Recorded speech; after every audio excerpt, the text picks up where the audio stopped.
Specially language barrier जो आपने mention किया, ये एक स्लो अवेयरनेस, स्लो ग्रोथ रही उस सेक्टर में। लैंग्वेज बैरियर दो जगह पे इम्पैक्ट करता है मोस्टली, बाकी जगह में इम्पैक्ट नहीं करता। अगर हमारा इंटरनेशनल क्लाइंट है, पायलट बनाना मकसद नहीं होना चाहिए। आज जितने भी आरपीटीओस चैलेंज कर रहे हैं कि उनको बच्चे नहीं मिल रहे हैं, प्रॉब्लम बच्चे मिलने का नहीं है, प्रॉब्लम ये है कि जो हम उनको ट्रेनिंग 5 डेज का या 7 डेज का हम दे रहे हैं, उस ट्रेनिंग में हम उनको सिर्फ और सिर्फ ये बता रहे हैं कि आपको ड्रोन उड़ाना कैसे है। ड्रोन ऑप्शनल सर्विस है, क्योंकि ड्रोन से कोई भी सिटीजन का लाइफ चेंज नहीं होगा, बट हम उस लाइफ को इजी बना सकते हैं। Professionals meeting from different sectors in drone ecosystem. इसमें you also as an advisor have stepped into Drone Expo. और इसके साथ एक विजन लेकर हम आगे बढ़े हैं। बिल्कुल, इसके बारे में आपका क्या कहना है? यहाँ जरूरत है अवेयरनेस की रिमोट एरिया में, टायर 2 और टायर 3 सिटीज में। वहाँ पे हमें उस इवेंट को रीजनल लेवल पे लेके जाना है, ताकि वहाँ की पार्टिसिपेशन होगी, उनको नॉलेज मिलेगा, उनको समझ में आएगा और एक नया एंटरप्रेन्योरशिप मॉडल तैयार होगा इंडिया में। Hello and welcome. You're watching Tech Udan, a podcast where we uncover how drones and technology are revolutionizing industries like never before. My name is Supriya, and this podcast is brought to you in association with Drone Expo. Now, today I have a very special guest with me. We are joined by a true trailblazer in the drone and GIS IT space. Now, with over 20 years of experience, he has managed 300 plus successful projects. Now, someone who holds several national and state level awards. Let me also tell you, currently he's an advisor to multiple companies, including Drone Expo. Beyond tech, he's also a passionate content writer and a blogger. Welcoming the very inspiring Dr. Pranay Kumar. Welcome, Pranay. How are you? Fine. How is it going, especially with knowing that, you've had a very rich journey, especially in the drone space? अब चाहे वो government के साथ associate होकर करने की बात हो या प्राइवेट स्पेस में हो, how has your journey been and what have you learned अब तक? अगर मैं जर्नी की बात करूँ तो हमारी जो जर्नी बताने से पहले मैं आपको अपनी एक बैकग्राउंड या पृष्ठभूमि बताना चाहता हूँ कि जो हमारा स्ट्रगलिंग फेज़ रहा, बेसिकली उस समय जब हमारी बॉर्न हुई और जब हमारे एडुकेशन हुए, मैं जिस स्टेट से बिलोंग करता हूँ वहाँ पे रिसोर्सेज नहीं थे। टेक्नोलॉजीज़ की बात करें, बाहर से कंपनीज आती थी, और जहाँ तक मेरा कार्यस्थल का है या जन्मस्थल की बात करें तो वो हमारा बिहार से कहीं ना कहीं संबंध रहा है, और हमारी पढ़ाई और उसके आगे की जर्नी भी हमारी बिहार से हुई है। बाकी हायर एजुकेशन हमारा वेस्ट बंगाल और डिफरेंट स्टेट से रहा। तो एजुकेशन कंप्लीट करने के बाद हमें ये आइडिया नहीं था एज अ यूथ उस टाइम पे किस डायरेक्शन में जाना चाहिए, किस डायरेक्शन में नहीं जाना चाहिए। अभी के टाइम पे अगर हम पिछले 20 साल या 25 साल पहले कंपेयर करें, उतने एजुकेशंस में जितने सब्जेक्ट्स होने चाहिए वो नहीं मिलते थे। जैसे ड्रोन्स अभी हमारा एक नया सब्जेक्ट है, बिल्कुल नहीं था। जीआईएस था लेकिन एक कन्वेंशनल वे में काम हुआ करता था। आईटी था लेकिन आईटी में भी एक लिमिटेड वे में चीज़ें हुआ करती थी। अभी का टाइम अगर देखा जाए, जब से एआई, ब्लॉकचेन, मशीन लर्निंग्स आई है, उसके बाद से काफ़ी कुछ चेंजेस हुई है। राइट। और अगर हम अपनी जर्नी की स्टार्ट करें तो हमारी जो फर्स्ट जॉब लगी थी कलकत्ता में लगी थी, और हमारी क्वालिफिकेशन जो था, मैंने कोई साइंस या कोई हमने मेडिकल या इंजीनियरिंग का हमने क्वालिफिकेशन नहीं ऑब्टेन किया है। हमारी जो जेनरिक जो क्वालिफिकेशन थी वो एक मास्टर्स इन ज्योग्राफी में था। और ज्योग्राफी चूँकि आर्ट्स का सब्जेक्ट है तो लोग इसको सीरियस नहीं लेते थे, और लोगों को ये भी ध्यान में था कि मतलब इसमें आगे कैरियर बनेगा या नहीं बनेगा, एक अनश्योरिटी सी थी तब। बिल्कुल। और ये जरूर बोल सकते हैं कि हमें जीआईएस के बारे में भी जो हमें जानकारी उपलब्ध हुई वो भी फैमिली मेंबर से ही हुई। उन्होंने बताया कि कहाँ कहाँ स्कोप हो सकता है जीआईएस का। उसके बाद हमने पोस्ट ग्रेजुएट डिप्लोमा हमने जीआईएस में उस टाइम पे 3 मंथ 6 मंथ और 1 ईयर्स की कोर्स होती थी। वहाँ पे हमने जीआईएस का कोर्स किया। कोर्स करने के बाद जो फर्स्ट जॉब लगी वो समय जो अभी इंटर्न्स को 10,000 मिलता है, उस समय हमें 1,000-1,500 रुपीज़ मिला करता था। राइट। लेकिन इतना ज़रूर बोल सकते हैं कि आदमी अगर एक फोकस वे में काम करे तो 1,000 या 1,500 से कैसे एक अब अपने नॉलेज को इन्हांस करके आगे बढ़ सकता है, बशर्ते कि उसको इंडस्ट्रीज में फोकस होके कैसे काम करना उसके बारे में पता हो। अगर बहुत बार हमने देखा, हमारे फ्रेंड्स में भी हैं जो हमारे साथ जर्नी स्टार्ट किए थे, कुछ काफ़ी आगे निकल गए, कुछ नहीं निकल पाए। नहीं निकलने के भी मल्टीपल फैक्टर थे। तो हमारी भी जब जर्नी जीआईएस की स्टार्ट हुई, उस समय सॉफ्टवेयर ज़्यादा मार्केट में अवेलेबल नहीं था। जो प्रोजेक्ट्स हुआ करते थे वो भी एक छोटे लेवल पे हुआ करते थे, बड़े टिकट साइज़ के नहीं होते थे। लेकिन जो हम लोगों ने काम किया, वहाँ से एक्सपीरियंस गेन किया। लगभग 2 या 3 साल हमारा कलकत्ता में रहा। उसके बाद फर्दर मैं मूव ऑन किया दिल्ली के लिए। और उस टाइम पे इंडिया की one of the biggest company आड़मेसाई हुआ करती थी, वहाँ पे हमारा सेकंड जर्नी स्टार्ट हुआ। और उसमें भी हमें काफ़ी कुछ समझ में आया। जो मेरी पोर्टफोलियो वहाँ पे हुआ करती थी वो कम्प्लीटली वेंडर मैनेजमेंट्स हो गया। इसके अलावा जो ऑनगोइंग प्रोजेक्ट्स इंडिया के नहीं, इंडिया के बाहर होते थे, जो कि हमारी जो वर्क शेड्यूल थी वो मोस्टली नाइट शिफ्ट में हुआ करती थी। तो हमने काफ़ी सारे इंटरनेशनल प्रोजेक्ट्स भी किए। और उस समय एक हमारा मेजर जो प्रोजेक्ट्स था वो था pin code boundary creations. Okay. और उस समय मतलब देखा जाए उतने टेक्नोलॉजीज नहीं थी। ओपन सोर्स में जो सॉफ्टवेयर मिलते थे वो गूगल इमेजरीज आती थी। हमें एक पिन कोड बाउंड्री को कैसे बनाना है, पोस्टल इंफॉर्मेशन को कैसे एक जगह पे लेके आनी है, वो सारे चीज़ों को जब वहाँ से जर्नी हुई तो हमें समझ में आया कि डेटा और डेटा का यूज़ और उसको कंज्यूम करना सबसे ज़्यादा इम्पॉर्टेंट है। और उस टाइम पे देखा जाए आरएमएसआई बेसिकली अगर हम बात करें तो one of the Pioneer company थी और अभी भी है। उसके बाद जब हमारा कुछ फैमिली इशूज थे, हमारे फादर का थोड़ा तबीयत खराब था, फिर मैं दिल्ली से फिर मैं बैक बिहार गया। उस टाइम पे फिर हमें एनआईसी में जॉब लगी। और पूरा का पूरा जब हमने एक स्टार्टअप बोल सकते हैं कि हमारी जर्नी की रही गवर्नमेंट में, राइट।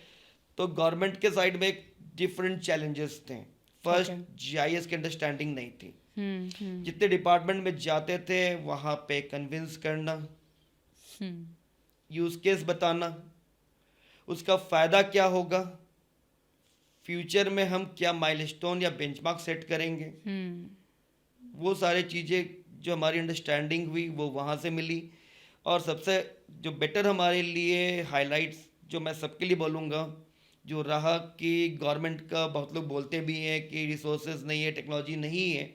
ऐसा नहीं है, गवर्नमेंट के पास में टेक्नोलॉजीज़ भी हैं, अच्छे रिसोर्सेज भी हैं, और एक जो विज़न होनी चाहिए गवर्नमेंट की वो विज़न भी है।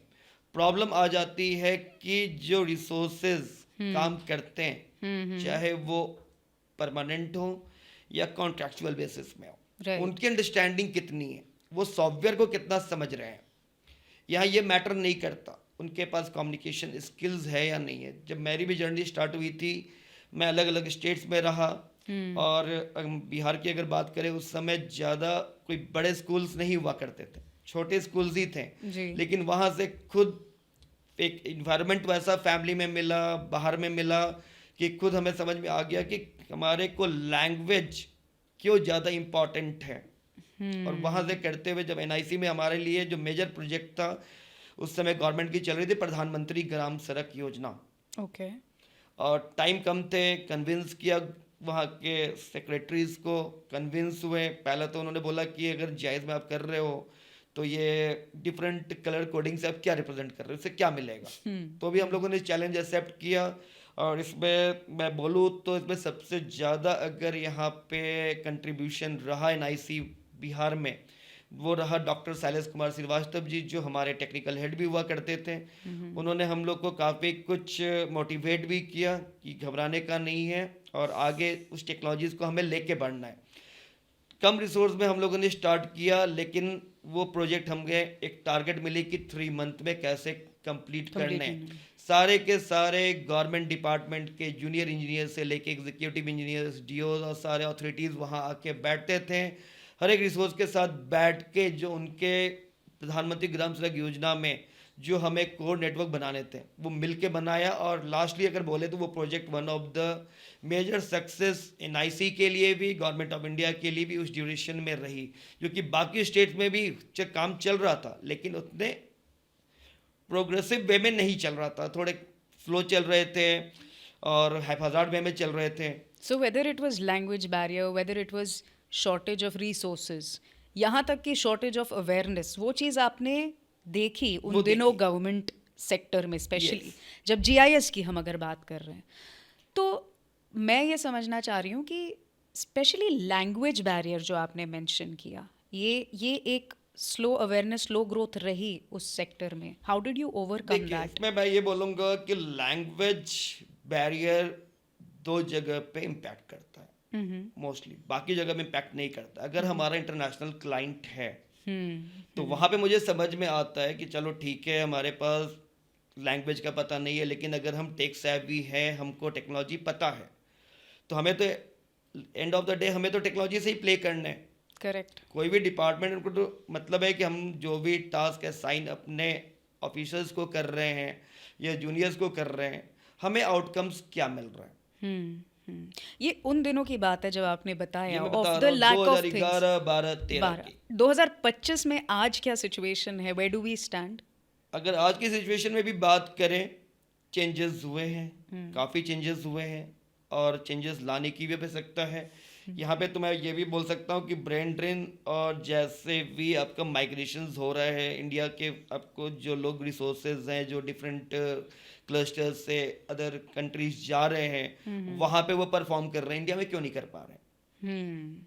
करेक्ट. दो फैक्टर है। पहला पुल फैक्टर, जब भी माइग्रेशन होती है तो दो फैक्टर्स होते हैं, पुल फैक्टर और पुश फैक्टर। हम अगर बिहार, यूपी, झारखंड, वेस्ट बंगाल अगर हम देखें एक ट्रेंड लाइन जो हमने देखा, जो सबसे ज़्यादा माइग्रेशन हो रहा है वो यहाँ से ही हो रहा है। वही अगर सदर्न पॉकेट में देखें तो वहाँ से माइग्रेशंस काफ़ी कम हुए हैं। क्यों कम हुए हैं? क्योंकि वहाँ पे लोगों को लैंग्वेज बैरियर नहीं है, वहाँ का रीजनल लैंग्वेज भी है, इसके साथ साथ वो लोग इंग्लिश भी जानते हैं। एजुकेशन और एजुकेशन से रिलेटेड एसेट्स, इंफ्रास्ट्रक्चर्स, इक्विपमेंट्स, सारे चीज़ें वहाँ पे आज के डेट में मिल जाते हैं। बिहार में अगर हम देखें, क्योंकि मुझे एक एक रिकॉर्ड्स पता है, बिहार में जैसे 38 डिस्ट्रिक्ट्स है, 534 ब्लॉक्स है, 8,406 ग्राम पंचायत है, 45,000 अराउंड रिवेन्यू विलेजेस हैं और अराउंड 1,30,000 के करीब में हैबिटेशंस हैं। राइट. जहाँ पे अगर हम बिहार की राजधानी या कैपिटल की बात करें, पटना है, मेजर और बड़े स्कूल्स आपको वहाँ मिल जाते हैं। लेकिन रिमोट एरिया की अगर कंडीशंस देखें, ऐसा नहीं है कि कोई पढ़ना नहीं चाहता, पढ़ना सब कोई चाहता है, लेकिन प्रॉब्लम आके जो फंसती है वो फंसती है कि बड़े स्कूल में पढ़ने के लिए हमारे पास या हमारे पेरेंट्स के पास में पैसे हैं या नहीं है, क्योंकि सारे लोग बड़े स्कूल्स को अफोर्ड नहीं कर सकता है। जिस दिन हमने क्वालिटी एजुकेशन के साथ में स्कूल्स को अगर अफोर्डेबल बना दिया, वो चेंजेस देखने को मिलेगी। राइट.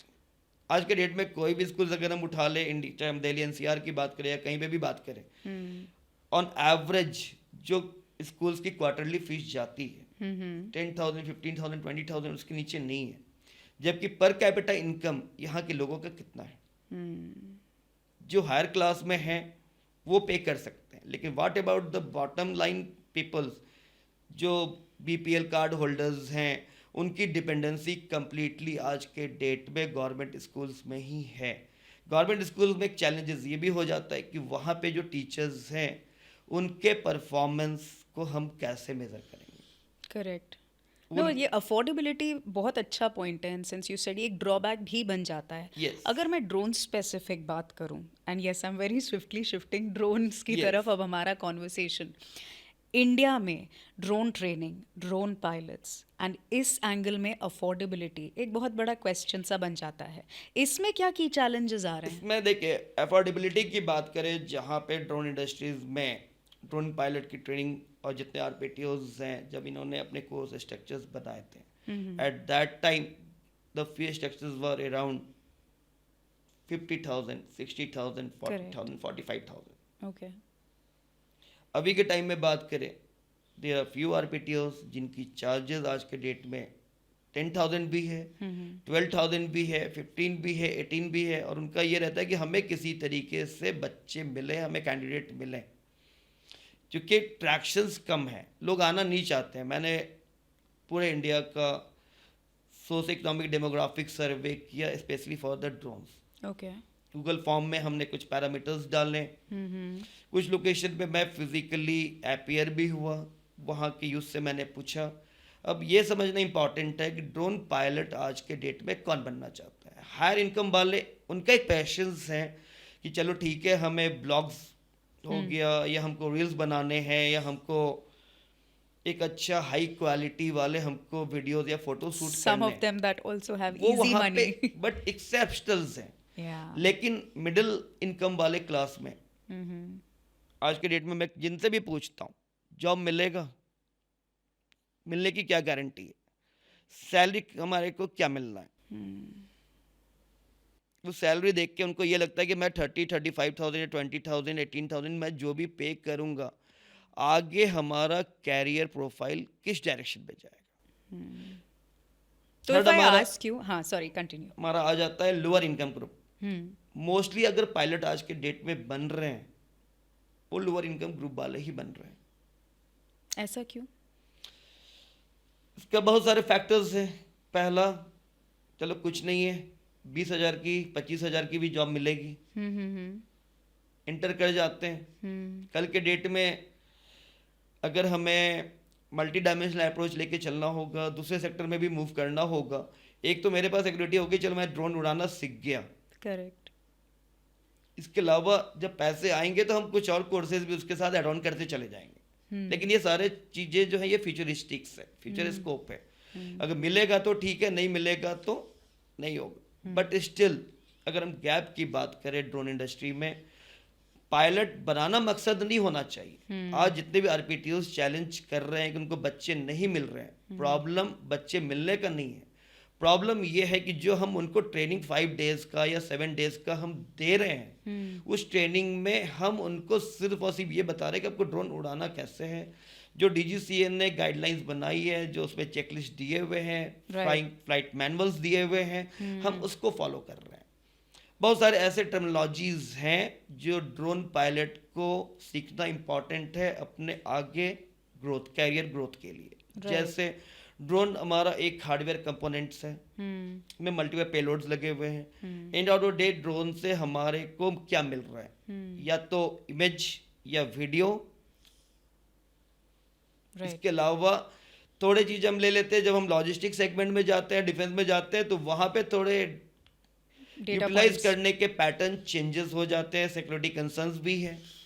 Correct, correct, absolutely. तो हम यहाँ पे ये बोल सकते हैं कि, और मैं सभी यूथों के लिए भी मैं ये भी चाहता हूँ कि मेरा एक ऑब्जेक्टिव भी है कि इंडिया में एम्प्लॉयबिलिटीज जहाँ बहुत कम है, वो एम्प्लॉयबिलिटी इंक्रीज हो। लेकिन वो एम्प्लॉयबिलिटी सिर्फ ऐसा नहीं है कि ड्रोन सेंट्रिक हो, ड्रोन के अलावा जो जितने अदर सेक्टर्स ड्रोन के साथ पैसिव वे में इंटरलिंक हैं, बिल्कुल, वहाँ पे भी इसकी कंजम्पशंस बढ़नी चाहिए। और आज के डेट में पायलट अगर हम तैयार कर रहे हैं, और मैं एक एंटरप्रेन्योर हूँ और मुझे पायलट चाहिए, तो मेरे लिए सबसे बड़ा थ्रेट क्या रहता है कि जो पायलट मिल रहे हैं वो कितने रिलायबल हैं। मैं अगर उनको 5 लाख 10 लाख या 20 लाख का अगर मैं उनको डिवाइस दे रहा हूँ कि आप जाओ ग्राउंड में और उसको उड़ा के आओ, तो उड़ाना तो दूर की बात है, कल के डेट में अगर उसने ड्रोन क्रैश करा दिया या जो गवर्नमेंट की पॉलिसीज बनी हुई है उसने उसके प्रोटोकॉल तोड़ दिया, उनका नहीं जाएगा, वो नुकसान कंपनी का होगा।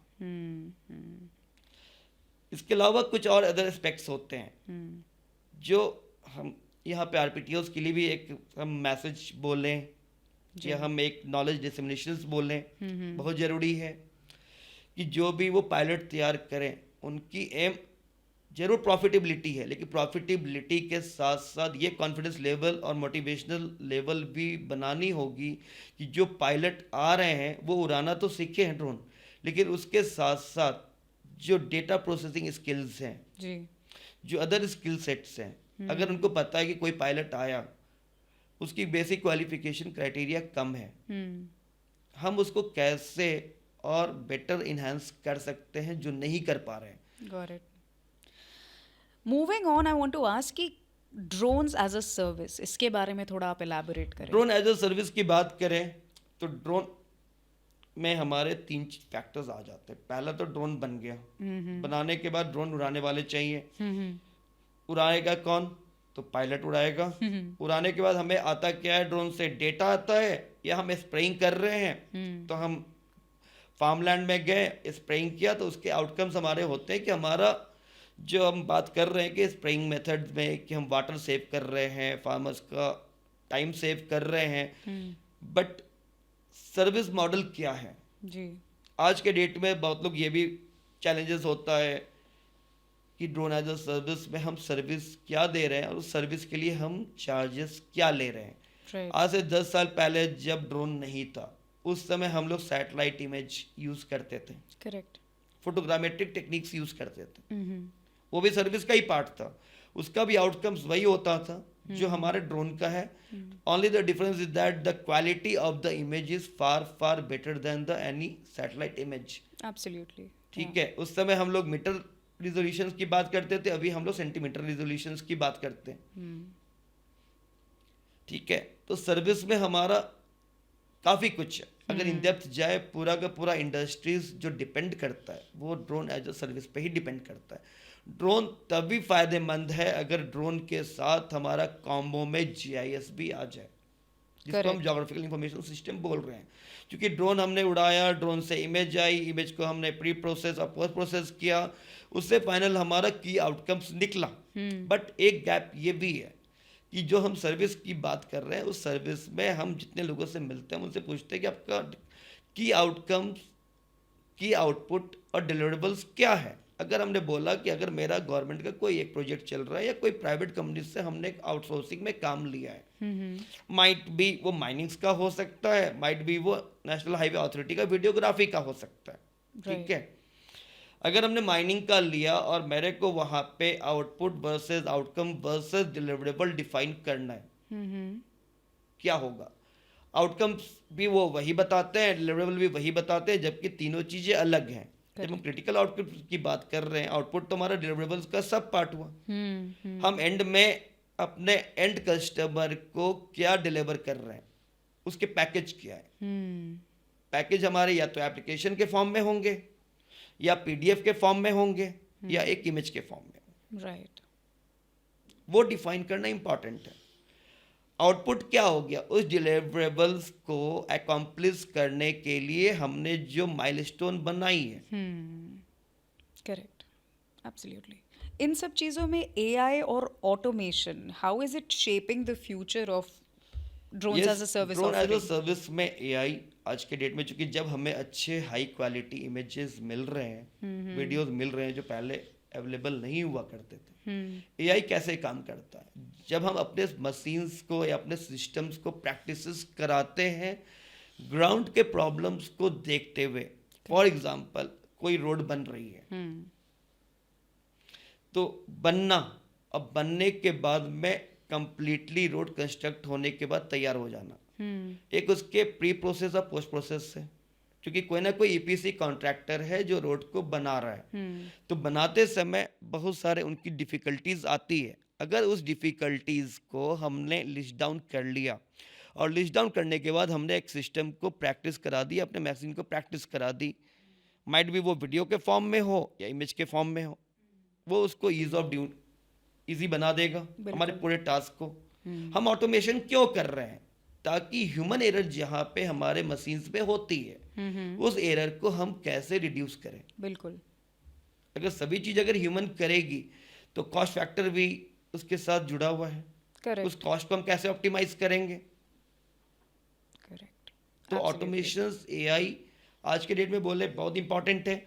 लेकिन बहुत लोग जो ये सेल्फ प्रोक्लेम करते हैं कि हमें एआई की टेक्नोलॉजी बनाई है, एआई के सॉफ्टवेयर बनाई है, उसके बाद जब मैं उनके आउटकम्स को देखता हूँ, मैं खुद सरप्राइज हो जाता हूँ कि उस आउटकम्स में पता चलता है कि 50%, 60%, 70% मैनुअल इंटरवेंशंस हो रहे हैं।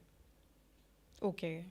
जो अगर हम क्लेम कर रहे हैं कि हमारा एटलीस्ट 80% अगर हमारा एआई इनेबल्ड है, माइट भी हम एआई सॉफ्टवेयर यूज़ करें, बट ये एक फॉल्स क्लेम है. फॉल्स क्लेम है। ओके. क्योंकि हमारा इंडिया में एक ये भी है कि सॉफ्टवेयर कितने अवेलेबल हैं, प्रोटोटाइप हमने सॉफ्टवेयर कितने बनाए, उस सॉफ्टवेयर में हमने डेटा कैसे इंटीग्रेट किया, वो इम्पॉर्टेंट है। बिल्कुल. और हमारे पास पास्ट का कितना हिस्टोरिकल डेटा सेट्स हैं, ओके.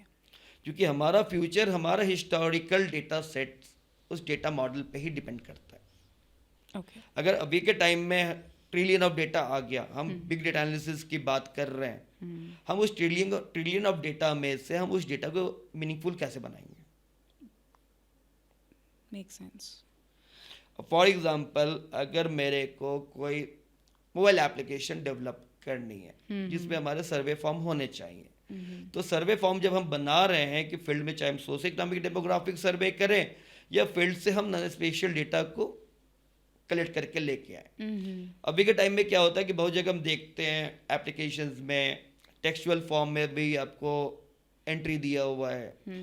हम चाहते हैं कि वहाँ पे टेक्स्ट के जगह पे या तो रेडियो बटन हो या फिर हमारा ड्रॉप डाउन हो, जो भी पैरामीटर्स आ रहा है, क्योंकि हर एक जब फील्ड में लोग जाते हैं वो ज़्यादा टेक्निकल नहीं होते हैं।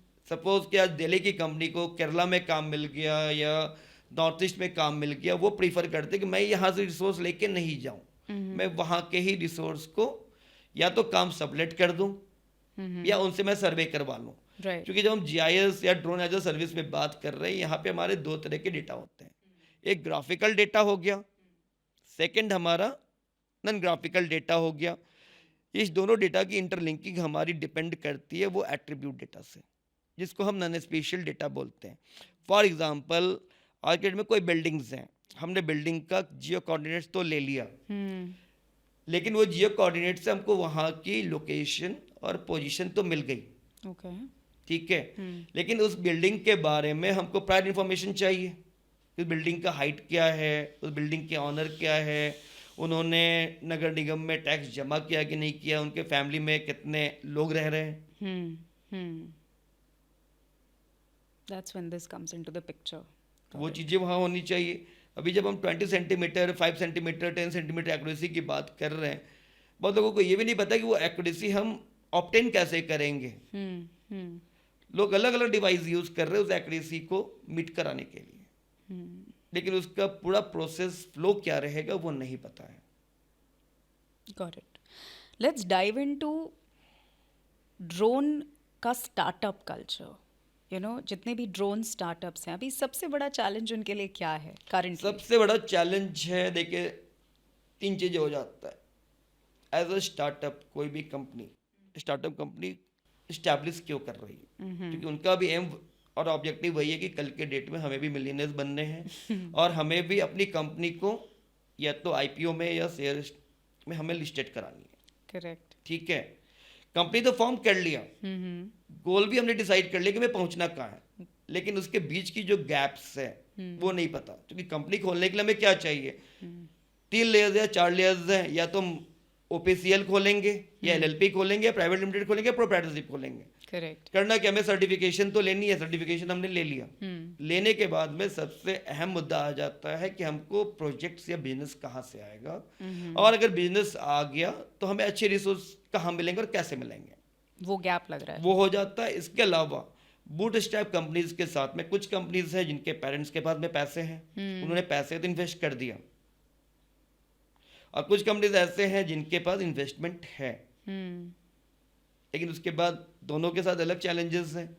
जिनके पास पैसे नहीं है उनका थ्रेट ये है कि कल के डेट में मैं रिसोर्स तैयार करूं, हमें सेल्स या बीडी वाले मिल जाएं, हम उनको स्पेसिफिक एक टारगेट दे दें कि चलो ठीक है आज ज्वाइन किया, 15 दिन 1 महीने 2 महीने, अब जाके उसका 10 टाइम्स बिजनेस लेके आ जाओ। लेकिन बिजनेस आएगा कहाँ से, बिजनेस लाना भी अपने आप में चैलेंज है, क्योंकि इंडिया में कंपटीशंस भी उसी हिसाब से बढ़ रही है, कंपनी की मशरूमिंग भी हो रही है, ईच एंड एवरी मंथ जितने कंपनी खुल भी रहे हैं उतने कंपनी बंद भी हो रहे हैं। True. तो बंद होने का क्या फैक्टर्स है, क्योंकि हर एक चीज में हमें अगर कुछ भी अगर इम्प्लीमेंट करना है, एग्जीक्यूट करना है, हमें एंड ऑफ द डे में पैसे चाहिए। बिना पैसे का हमारा कोई भी कंपनी हम रन नहीं कर सकते। एम्प्लॉयज भी हमें, अगर हम अच्छे क्वालिटी के एम्प्लॉयज की बात करते हैं, आईटीज में मिल जाता है, दूसरी जगह मिल जाता है, बड़े कंपनी तो वो एफोर्ड कर लेंगे। लेकिन एक एज अ स्टार्टअप कंपनीज अगर उनको बोला जाए कि आप 10 साल या 15 साल के रिसोर्स को लेके आ जाओ, उनकी सैलरी एक्सपेक्टेशन ही स्टार्ट होती है 1,50,000 2 लाख। करेक्ट। वो पैसा कहाँ से देंगे? इसके साथ में ये भी एक लिंकेजेस बोल सकते हैं, कुछ अच्छे कंपनीज भी हैं जो स्टार्टअप से ही आज जाके अच्छे एक लेवल पे पहुंचे। वो कैसे पहुंचे, उनकी केस स्टडीज क्या रही, उनकी क्या जर्नी रही, उन्होंने क्या रोड मैप बनाया, उसको भी फॉलो करना इम्पॉर्टेंट है। सबसे बड़ा मैं जो देखता हूँ सोशल मीडिया में, चूंकि मैं most of the time active भी रहता हूँ, कि यहाँ पे निगेटिव पब्लिसिटी किसी कंपनी की नहीं होना चाहिए। हर एक कंपनीज के अपने यूएसपीज हैं। तो जो कंपनीज एक्चुअली स्टैंड आउट कर गई हैं, यू नो, अपना एक पॉइंट पकड़ लिया in which they have differentiated in the space of drone technology versus जो बाकी स्टार्टअप कल्चर्स, वो ऐसा क्या कर रही हैं that made them stand out?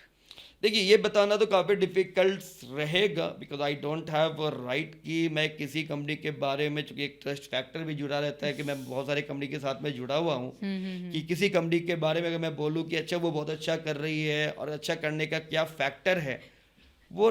तो चलो मैं क्वेश्चन थोड़ा ट्विस्ट करती हूँ। कोई स्टार्टअप कंपनी जो ड्रोन स्पेस में है, वो अपने आप को कैसे डिफरेंशिएट कर सकती है? ऐसा क्या कर सकती है which will make them stand out? देखिए, इसका सबसे बड़ा दो ही चीज़ है। पहला, कोई भी कंपनी अपने दो प्लान लेके चले, प्लान ए और प्लान बी। सपोज कि प्लान ए अगर हमारा फेलियर होता है तो प्लान बी हमारा रेडी होना चाहिए। अब इंपॉर्टेंट ये हो जाता है कि प्लान ए और प्लान बी हम बनाए कैसे, वो बनाने का मेथड और अप्रोच क्या रहेगा। क्योंकि कोई भी कंपनी जब स्टार्ट होती है, कोई भी कंपनी नहीं चाहती है कि मैं फेलियर बनूं। फेलियर बनना या सक्सेस बनना सारा का सारा डिपेंड करता है आज के डेट में हम ह्यूमन रिसोर्स कैसा ले रहे हैं। क्योंकि कंपनी का प्रोमोटर्स या ऑनर्स सारा काम नहीं कर सकता है। सेकंड, टीम स्ट्रक्चर हम कैसे बना रहे हैं। मान लेते हैं कि हमने एक छोटी कंपनीज हैं, 4, 5 या 6 लोग हैं, तो हम वर्क डिस्ट्रीब्यूट कैसे करेंगे, वर्क एलोकेट कैसे करेंगे। राइट। सेकंड, हमारा ऑब्जेक्टिव हमने डिफाइन कर लिया कि ठीक है, हमको A to Z हमको पहुंचना है। हर एक जगह पहुंचने के हमारे स्टेप्स हैं, वो स्टेप्स हमने क्या तैयार किया। अगर हमें प्रोजेक्ट चाहिए, आज के डेट में मैं ये भी देखता हूँ कि फॉलोअर्स इंडिया में काफ़ी ज़्यादा है। दूसरी बड़ी कंपनी, अच्छा वो आज के डेट में स्वामित्व का काम कर रही है, माइनिंग का काम कर रही है, या हाईवे का काम कर रही है, किसी भी रेट में उठाया हो, उनको ये भी नहीं पता है आज के डेट में जितनी कंपनीज को कि हमें रेट क्या कोट करना है। हमें प्रोजेक्ट फाइनेंस अगर बनाना हुआ, पीएफएमएस की बात करें, हम कैसे बनाएंगे। सिर्फ ऐसा तो नहीं है कि हमने टीम बना लिया, ड्रोन खरीद लिया, सॉफ्टवेयर खरीद लिया और मैं गया मार्केट में उतर गया, मैं कुछ भी रेट डाल दूं।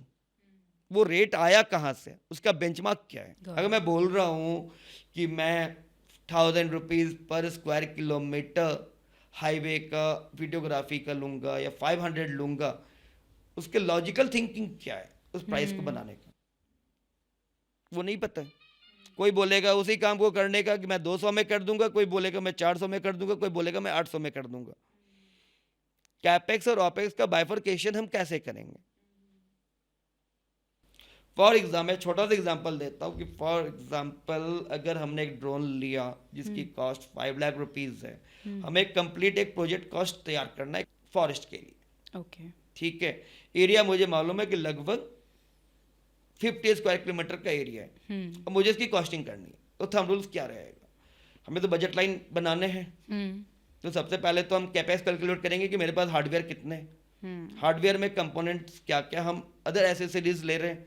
जैसे हमने ड्रोन लिया, ड्रोन का कॉस्ट हो गया 5 लाख रुपीज़, बैटरी लिया, बैटरी का कॉस्ट हो गया 1 लाख रुपीज़, सॉफ्टवेयर लिया, उसकी कॉस्ट हो गई 4 लाख रुपीज़, सारे मिला के हमारे सम हो गए 10 लाख रुपीज़। ठीक है, तो 10 लाख में तो हमारा इक्विपमेंट आ गया।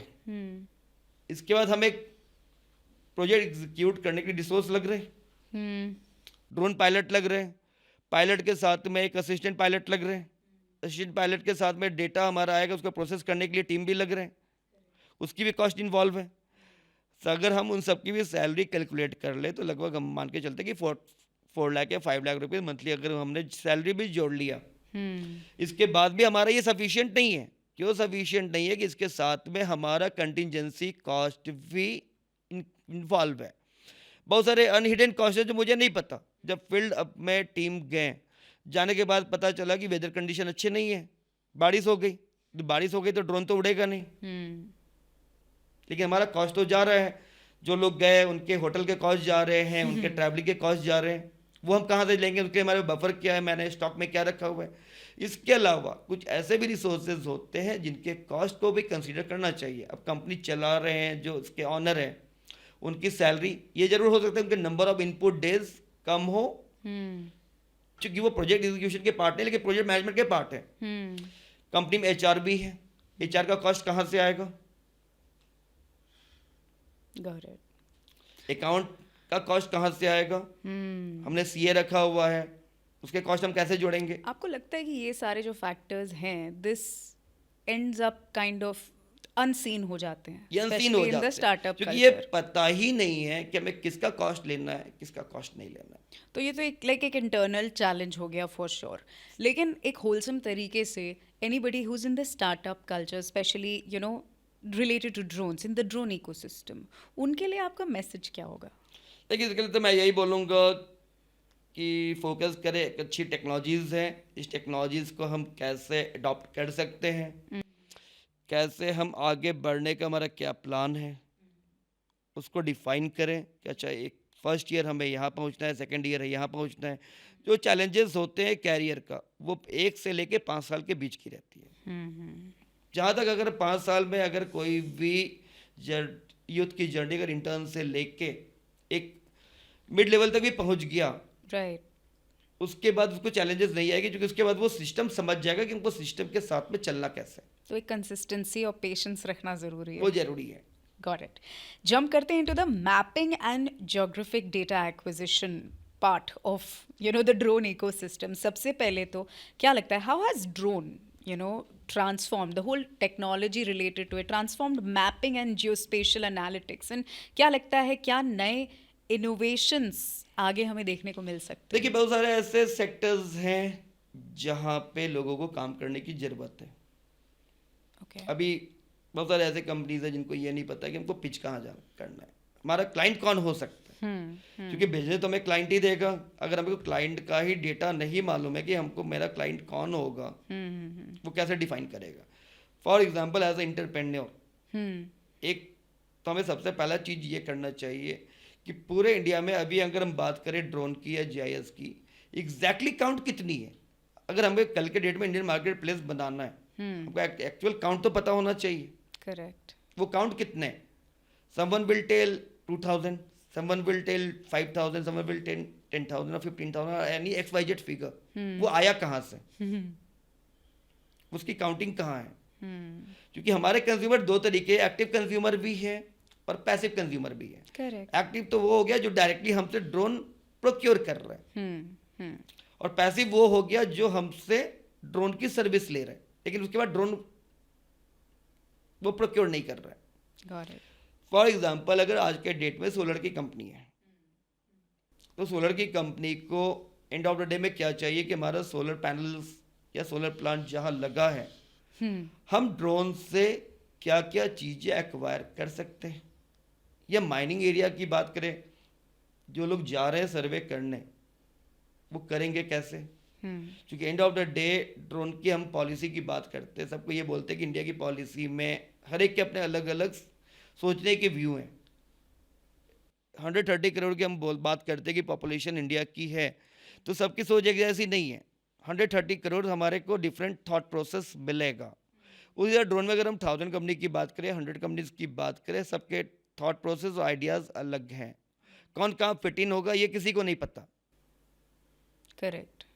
तो इम्पॉर्टेंट हमारा ये हो जाता है कि चाहे हम सोलर की बात करें, माइनिंग की बात करें, एग्री की बात करें, फॉरेस्ट की बात करें, रिन्यूएबल एनर्जीज़ की बात करें, विंड मिल की बात करें, हाईवे की बात करें, रेलवे की बात करें, मेट्रो की बात करें, वो सभी को एक जगह तो पहले लेके आए कि उनकी रिक्वायरमेंट क्या है और हम देना क्या चाह रहे हैं। क्योंकि कोई भी अगर हम अभी तक का प्रोसेस क्या होता है, फॉर एग्जाम्पल अगर कोई भी कंपनी सबसे पहले क्या करती है प्रोजेक्ट लेने के लिए, एक पिच डेक बनाएगी, प्रपोजल बनाएगी। बिल्कुल। प्रपोजल बनाया। प्रपोजल बनाने के बाद जो भी कंसर्न अथॉरिटीज़ है या कंपनीज है वहाँ पे वो प्रपोजल लेके गए। प्रपोजल में हमारे दो पार्ट आ जाते हैं, टेक्निकल और कमर्शियल दोनों आते हैं। दोनों बना के हमने सबमिट किया, कंसीडर हो गया। कंसीडर होने के बाद ही वो आपको उसके यूज़ केस बनेंगे। वो यूज़ केस हर एक लोकेशन के लिए एक होंगे या अलग होंगे? एक तो नहीं हो सकते, क्योंकि हर एक जोग्राफिकल कंडीशंस के अकॉर्डिंगली डेटा सेट्स हमारे चेंज होते हैं, टोपोग्राफिकल कंडीशन चेंज होते हैं, वेदर कंडीशन चेंज होते हैं। तो according to you need and requirement कहाँ किस सेक्टर में सबसे ज़्यादा है, पहले ये आइडेंटिफाई करना ज़रूरी है। ये आइडेंटिफाई करना जरूरी है कि हमारा बिजनेस अपॉर्चुनिटीज कहाँ कहाँ से निकल सकता है। और इंडिया में अगर हम बात करें, प्रॉब्लम्स इतने हैं और हर एक प्रॉब्लम के सॉल्यूशन भी है, लेकिन उस सॉल्यूशन तक पहुंचना कैसे है और उस प्रॉब्लम को मिटिगेट कैसे करेंगे वो नहीं मालूम है। वहाँ पे गैप है। और अगर हम बात करें अभी इंडिया में जहाँ पे सबसे ज़्यादा अपॉर्चुनिटीज़ हैं, जिस पे गवर्नमेंट भी फोकस कर रही है, क्योंकि इंडिया में सबसे ज़्यादा इंपॉर्टेंट क्या है, कोई भी अगर पर्सन है उनके लिए रोटी कपड़ा मकान ही चाहिए। ड्रोन मैंडेटरी सर्विस नहीं हो सकती है, ड्रोन ऑप्शनल सर्विस है। या क्योंकि ड्रोन से कोई भी सिटीजन का लाइफ चेंज नहीं होगा, बट हम उस लाइफ को इजी बना सकते हैं। वो उस अभी बनाने तक की पहचाना प्रक्रिया नहीं है लोगों ने। लाइफ इजी बना सकते, वो अभी तक पहचाना नहीं है लोगों वो ने। पहचाना नहीं है। अब हम बात करते हैं एग्रीकल्चर स्प्रेइंग की। करेक्ट। ठीक है, हम बोल रहे हैं कि एग्रीकल्चर स्प्रेइंग से हम टाइम सेव कर रहे हैं। जो फार्मर्स हैं उनको फिजिकली केमिकल को टच करने की ज़रूरत नहीं होती है। एक डिवाइस के अंदर में, एक टैंक के अंदर में वो सारे केमिकल्स स्टोर हैं। ठीक है, end of the day farmer को क्या चाहिए, उनकी इल्ड मल्टीप्लाई हो, उनका जो प्रोडक्शन कैपेसिटी है वो मल्टीप्लाई हो। सेकंड, अगर हमने स्प्रेइंग कर दिया, क्या स्प्रेइंग करने से पहले और बाद में हमने इम्पैक्ट असेसमेंट चेक किया कि क्या इम्पैक्ट पड़े? प्री असेसमेंट और पोस्ट असेसमेंट किया कि अच्छा ठीक है, मैं किसी भी फार्मलैंड में गया, वहाँ की ग्राउंड रियलिटी क्या है, वहाँ की सॉइल कंडीशन क्या है, वहाँ की मॉइस्चर कंटेमिनेशंस क्या है, नहीं मालूम है। हम सीधा ग्राउंड पे गए, हमें जो इंस्ट्रक्शंस मिला फॉलो किया, फॉलो करके हमने केमिकल स्प्रे कर दी। अब मान लेते हैं कि कोई ऐसे फार्मलैंड है जिसमें सैलिनिटी परसेंटेज हाई है, मॉइस्चर कंटेमिनेशन कम है, क्या होगा? राइट, चैलेंजेस हैं वहाँ। वो चैलेंजेस हैं। क्या हमारे ड्रोन सर्विसेज से, स्पेशली इन द एग्रीकल्चर, कितने फार्मर्स के लाइफ और उनके बिहेवियर में चेंजेस आएंगे? उसका नंबर, उसका फैक्ट्स, फिगर कहाँ है? कितने लोगों को उसका सक्सेसफुल रिजल्ट मिला? मैंने भी अपने फार्मलैंड में ड्रोन से स्प्रेइंग कराई। हमें लगा कि ड्रोन्स हमारे लिए बर्डन है, एग्रीकल्चर में स्पेशली। मैपिंग में हम बोल सकते हैं कि मैपिंग में अगर हमें जो आउटकम्स चाहिए होती है कि मेरे को अभी जानना है कि हमारे कितने फार्म में लॉसेस हो रहे हैं, अगर हमें फार्मिंग प्रैक्टिसेस चेंज करनी है, हमें फार्मिंग हैबिट चेंज करनी है, जिसको मैंने दिया हुआ है, वहाँ पे मैं मल्टी स्पेक्ट्रल और दूसरे पेलोड के थ्रू मैं करके मैं एग्जामिन कर सकता हूँ। लेकिन अगर कोई स्पेशली मुझे बोले कि आप ड्रोन स्प्रेइंग करा लो, मैं नहीं कराऊंगा। क्यों नहीं कराऊंगा?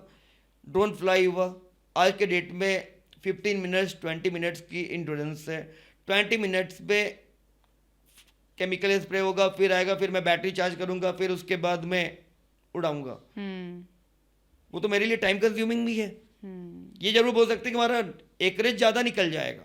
कुछ ऐसे जैसे शुगर केन है, उसके हाइट ज़्यादा होते हैं प्लांट्स के, वहाँ पे अगर हमको कोई फार्मर को अंदर में जाना है तो वो मुश्किल है। तो वहाँ पे हम समझ सकते हैं कि अच्छा यूज़ केस है शुगर केन में, लेकिन क्या रिजल्ट आ रहा है? फार्मर का इल्ड एस्टिमेशन जो पहले एक क्विंटल में हुआ करते, एक एकड़ में कितने क्विंटल प्रोडक्शन होते थे, क्या अभी हो रहे हैं या उससे कम हो रहे हैं या ज़्यादा हो रहे हैं? उस डेटा की नॉलेज, उस डेटा की नॉलेज होनी चाहिए। वो इम्पैक्ट असेसमेंट नहीं है। बट ये तो तय है कि दिस इज अ प्रोविजन, मतलब drones are being deployed farm spraying के लिए। हमें पता है of an initiative like drone Didi also, जो कि अब डिप्लॉय किया गया है। नहीं, काफ़ी अच्छा इनिशिएटिव्स है। टाइम लगेगा, एडॉप्शन में भी टाइम लगेगा, बिहेवियर चेंज होंगे। इज अच्छा फैक्टर है ये, इट हाँ, आल्सो काइंड ऑफ क्योंकि इम्पैक्ट्स गवर्नमेंट वुमेन का काम एम्पावरमेंट। जो है वो पॉलिसी बनाना है, लेकिन पॉलिसी को बनने के बाद इम्प्लीमेंट एग्जीक्यूट कौन कर रहा है? वो तो कंपनी कर रही है। वो कंपनी कितनी सक्षम है उस काम को करने के लिए, उसको मेजर भी करना है। अगर मान लेते हैं कि किसी जगह पे अगर आप सर्वे हो गया या स्प्रेइंग हो गया, यहाँ पे हमेशा पीरियोडिकली असेसमेंट की जानी चाहिए, क्या प्रॉब्लम्स आ रहे हैं। अगर किसी एरिया में इल्ड नहीं इंक्रीज हो रही, क्यों नहीं हो रही है, कहाँ पे कमी आ रही है। बिल्कुल। तो ये जो ह्यूमन रिसोर्स एक इम्पैक्ट है इन द ड्रोन वर्ल्ड, अब चाहे वो skill set while using the drone कह लो या बिफोर एंड आफ्टर कह लो, ये एक बहुत बड़ी नीड है जैसा कि आप बता रहे हैं। तो मैं ये जानना चाहती हूँ कि ये essential technical skill set, operational skill sets के साथ कितना रिक्वायर्ड है, स्पेशली प्रोफेशनल्स के लिए who are entering the drone industry? देखिए, काफ़ी रिक्वायर्ड है। अभी ये भी इम्पॉर्टेंट है कि अगर आज हमने एक पायलट को ट्रेन किया, अब वही pilot agriculture drones, logistic drones, surveillance drones, चूँकि ड्रोन्स के मल्टीपल प्रोडक्ट लाइन, अलग अलग कंपनी अलग अलग प्रोडक्ट बना रहे हैं। कुछ चीज़ें कॉमन्स हैं ड्रोन्स में, जिसके बारे में उनको बेसिक नॉलेज है, जो एक्सपीरियंस गेन कर चुके हैं। बट जिनके पास एक्सपीरियंस नहीं है, अगर मैं उनको बोलूँ कि आप सारे ड्रोन उड़ा लो, वो नहीं उड़ा सकते। तो यहाँ पे कहीं ना कहीं हमें लग रहा है कि स्पेशलाइज ट्रेनिंग होनी चाहिए। Got it. आज की डेट में स्पेशलाइज ट्रेनिंग की बात करें, हो रहा है, लेकिन काफ़ी लिमिटेड वे में हो रहा है। अप्रोच नहीं है, डायरेक्शंस नहीं है, लोग अपने हिसाब से करिकुलम बना रहे हैं। आज की डेट में अगर मैं इंडिया में बात करूँ, बुक्स की अवेलेबिलिटी ड्रोन की, कितने ऑथर मिलेंगे? आज के डेट में जितने आरपीटीओज हैं, उनके पास कोई बुक्स हैं, वो किसका रेफरेंस लेके पढ़ा रहे हैं? तो ये जो ऑर्गेनाइजेशंस हैं या इंस्टीट्यूट्स हैं जितने भी हैं, एक ये जो गैप है, स्किल गैप है, इसको वो कैसे एड्रेस कर सकते हैं? देखिए, इसके लिए सबसे इम्पॉर्टेंट है बिजनेस अपॉर्चुनिटीज़ को, प्रोडक्ट लाइन को, सर्विसेज को हम एक जगह फ्रेमवर्क में लेके आए। राइट। हर एक स्टेट की नीड्स एंड रिक्वायरमेंट को हम आउटलाइन करें। उसको करने के बाद में सिंगल एक एरिया पकड़े कि कौन से एरिया में हमें जाने की ज़रूरत है, कहाँ पे हमें एम्प्लॉयबिलिटी इंक्रीज हो सकती है, कहाँ पे हम सप्लाई चेंज को मैनेज कर सकते हैं। जैसे अगर इंडिया में सबसे ज़्यादा प्रॉब्लम जो है, जहाँ पे गवर्नमेंट की भी फोकस है उसको मिटिगेट करना है, वो है इन्वायरमेंट और क्लाइमेट चेंज। करेक्ट। यहाँ पे जितने स्कोप्स हैं, क्योंकि इन्वायरमेंट एक हमारा ब्रॉड टॉपिक है, उस इन्वायरमेंट के अंदर में बहुत सारी चीज़ें कवर होती है। पॉल्यूशन भी आ जाता है, वेस्ट मैनेजमेंट भी आ जाता है, फॉरेस्ट भी आ जाता है, नेचुरल रिसोर्स मैनेजमेंट भी आ जाता है। करेक्ट। क्योंकि कहीं ना कहीं कन्वर्जेंस है। और हम जा किधर रहे हैं? फॉरेस्ट में मैं जितने लोगों से बात करता हूँ, एनवायरमेंट में जितने लोगों से बात कर रहा हूँ, लिमिटेड वे में काम कर रहा है। नया यूज़ केस क्या बनेगा जब हम बोल रहे हैं कि ड्रोन या जीआईएस एक हमारा प्लानिंग टूल्स है, हम उसको प्लान में कैसे कन्वर्ट करेंगे? तो यू फील लाइक अब तक वो फुल पोटेंशियल हमने अटेन नहीं किया? नहीं किया। राइट। पहले तो ये तो मालूम होनी चाहिए कि बिजनेस हमारा निकलेगा कहाँ से। जो 4-5 जो बेसिक हैं, जो पहले से चले आ रहे हैं, वहीं पे मेजॉरिटी की फोकस है, नए जगह पे फोकस नहीं है।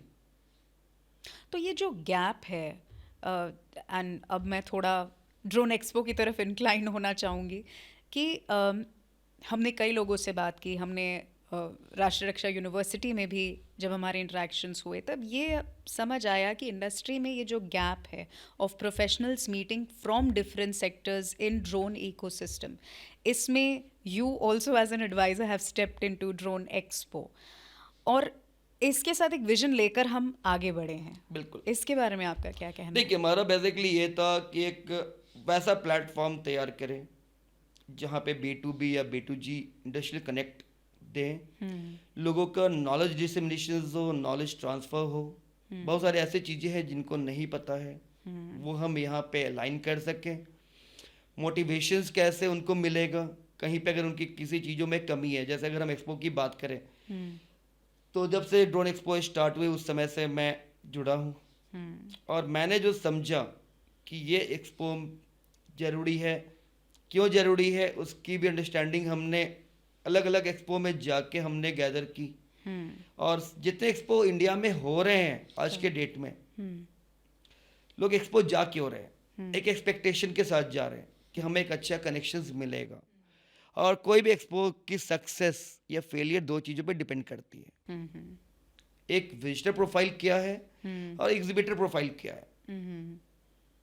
सेकेंडरी हमारा एलिमेंट आ जाता है कि हमारा उस एक्सपो से रेवेन्यू कितना आया, हम उस पर बात नहीं करेंगे। इंपॉर्टेंट फैक्टर ये हो जाता है कि हमारे विजिटर्स और एग्जिबिटर्स कैसे आ रहे हैं। बहुत लोगों का होता भी है अप्रोच कि आपके कंपनी पे बड़ी कंपनी क्यों नहीं आती है एक्सपो में, दूसरे एक्सपो में जाते हैं वहाँ पे ये देखने को मिलता है। तो मेरा तो यहाँ पे सिंपल यही थॉट प्रोसेस रहा है कि जितने एक्सपो होते हैं वहाँ से नॉलेज गेन करें। मैं एज अ टेक्निकल पर्सन हूँ, और ड्रोन एक्सपो में जो बाकी हमारे साथ में जो कलीग जुड़े हैं उनके पास में इवेंट को कैसे शेड्यूल करने, कैसे मैनेज करना, उसका उनके पास एक्सपीरियंस है। तो यहाँ पे क्या है कि एक बेटर कॉम्बो बोल सकते हैं कि एड ऑन हो गया है कि यहाँ पे दोनों फ्लेवर एक जगह पे मिल रही है जो बाकी जगह नहीं है। तो ये अब आप कहा जा सकता है कि एक गैप जो है हाँ, वो फिल हो रहा वो है। फिल हो रहा है, Correct. But system will take time. लोगों को हम लोग अवेयर कर रहे हैं। करने का रीज़न ये है कि लोग ज़्यादा से ज़्यादा लोगों की पार्टिसिपेशन हो। इसके अलावा बहुत सारे हमारे नेक्स्ट 5 इयर्स का भी हमने रोड मैप बनाया है कि हमको अगले 5 साल में हमको ड्रोन एक्सपो को और कैसे बड़ा करना है। अभी क्या हो जाता है कि आपको इंटरनेशनली लेवल पे बात करें, बहुत सारे एक्सपो आपको चाइना में हो रहा है, यूएस में हो रहा है, इंडिया के लोग वहाँ जा रहे हैं। क्यों नहीं हम इंडिया में वैसा प्लेटफॉर्म तैयार करें कि वहाँ के लोग अगर यहाँ पे आते हैं, बिल्कुल कुछ इवेंट में आ भी रहे हैं, ऐसा नहीं है कि नहीं आ रहे हैं, लेकिन ड्रोन के केस में बात करें वो रेशियो, पार्टिसिपेशन रेशियो विजिटर्स का एग्जिबिटर्स का काफ़ी कम है जो होने चाहिए। उसको हम कैसे इंक्रीज करेंगे? इसका 2 फायदा है। पहला, गवर्नमेंट की जीडीपी बढ़ेगी, ठीक है। सेकंड, हमारा एक ये भी प्लान्स है कि अवेयरनेस कहाँ चाहिए। मेट्रो सिटीज में अवेयरनेस नहीं चाहिए, दे आर एडुकेटेड, राइट। उनके पास मल्टीपल सोर्सेज है। कोई इंटरनेट के थ्रू हो गया, सोशल मीडिया के थ्रू हो गया, वहाँ से वो नॉलेज गेन कर रहा है। यहाँ जरूरत है अवेयरनेस की रिमोट एरिया में, टायर 2 और टायर 3 सिटीज में, वहाँ पे हमें उस इवेंट को रीजनल लेवल पे लेके जाना है ताकि वहाँ की पार्टिसिपेशन होगी, उनको नॉलेज मिलेगा, उनको समझ में आएगा और एक नया इंटरप्रेन्योरशिप मॉडल तैयार होगा इंडिया में। और दूसरा हमारा एक ये भी है कि जो हमारे पीएम मोदी सर का भी विजन है कि हमको इंडिया को एज अ ड्रोन हब लेके जाना है। बिल्कुल। तो ड्रोन हम सिर्फ दिल्ली, मुंबई, कलकत्ता, चेन्नई, पुणे, हैदराबाद, आंध्रा को बना के हम नहीं क्रिएट कर सकते जब तक ये नेशनली एक एक डिस्ट्रिक्ट, एक एक ब्लॉक तक नहीं पहुंचे, वहां पे अवेयरनेस क्रिएट नहीं हो। बिल्कुल, absolutely agree with you on that. I think वो एक एक्सपोजर अटमोस्ट नेसेसिटी है of the moment, and I am sure drone expo के साथ हम वो डेफिनेटली अटेन कर पाएंगे, and we shall not just reach the urban areas but the rural as well. जाते जाते एक message for the youth out there who are watching us right now take Udaan पर। इसमें तो मेरा सिंपल एक ही मैसेज रहेगा, फोकस करना है, एक डोमेन को पकड़ना है, कोई भी डोमेन हो। अभी क्या होता है कि हमने एक डोमेन तो पकड़ा, एक सबसे इम्पोर्टेंट क्या हो जाता है कि अगर हम एग्जांपल के साथ में बताएं कि हमारा एक बेबी पैदा हो गया, जब तक उस बेबी को मैच्योर नहीं करेंगे तो हमारा नेक्स्ट प्लान कैसे तैयार होगा। उसी तरह अगर हम कोई भी सब्जेक्ट ले रहे हैं, डोमेन ले रहे हैं, सबसे पहले अगर हम एग्रीकल्चर में मूव कर रहे हैं, लॉजिस्टिक में मूव कर रहे हैं, मैपिंग में मूव कर रहे हैं, पहले आप एक बेबी को मैच्योर बना दो। जब वो मैच्योर हो जाए उसके बाद आप डाइवर्सिफिकेशंस के ऊपर प्लान करो। हम सोचे कि हमको जहाँ से काम मिल जाए, एग्रीकल्चर भी मिल जाए, हाईवे भी मिल जाए, जहाँ से काम मिले, जितने रेट पे काम मिले उठाते चले जाओ, नहीं होगा। तो फोकस होना इंपॉर्टेंट है। नया हम क्या सीख रहे हैं, ग्लोबल बेंचमार्क क्या है ड्रोन में, वहाँ पे सर्विस मॉडल कैसे काम करता है, वहाँ का रेवेन्यू मॉडल क्या है, एक अवेयरनेस होना। इसके साथ में ये भी मैंने देखा आज के डेट में मेजोरिटीज देखा जाए कहीं ना कहीं गूगल और चैट जीपीटी के ऊपर में काफ़ी ज़्यादा डिपेंडेंट हो गई है। पहले हम लोग को रिसर्च करना होता था, हमारे पास सोर्सेज नहीं थे, खुद से मेहनत किया, नोट्स बनाया, वहाँ से काम हो गया। अब क्या है, हमें एक टॉपिक चाहिए, कई क्वेश्चन चाहिए, मैंने चैट जीपीटी में इनपुट दिया, वो हमें आंसर बना के दे देगा, थोड़ा बहुत फैब्रिकेट करेंगे और अपना एक पूरा का पूरा रिप्लाई तैयार हो जाएगा। तो आप कह रहे हमारी हैं लर्निंग क्या रही? या आप कह रहे हैं शॉर्टकट्स मत लो। शॉर्टकट्स नहीं लेना है, इसके साथ में चैट जीपीटी, गूगल को एज अ रेफरेंस के तौर पे लेना है। वो भी तब लेना चाहिए जब हमें उसकी अंडरस्टैंडिंग नहीं हो या मुझे कुछ भी नहीं मिल रहा। अगर हम लेना अगर स्टार्ट कर देंगे, अब पूरा का पूरा डिपेंड हो गए, हम नया कुछ नहीं सीख पाएंगे। Got it. Okay, thank you so much हमारे साथ जुड़ने के लिए टेक उड़ान पे। Your words have been of great relevance in this whole conversation and इसी तरह हमारी बातें आगे भी चलती रहे। बिल्कुल। Thank you so much. Thank you for watching.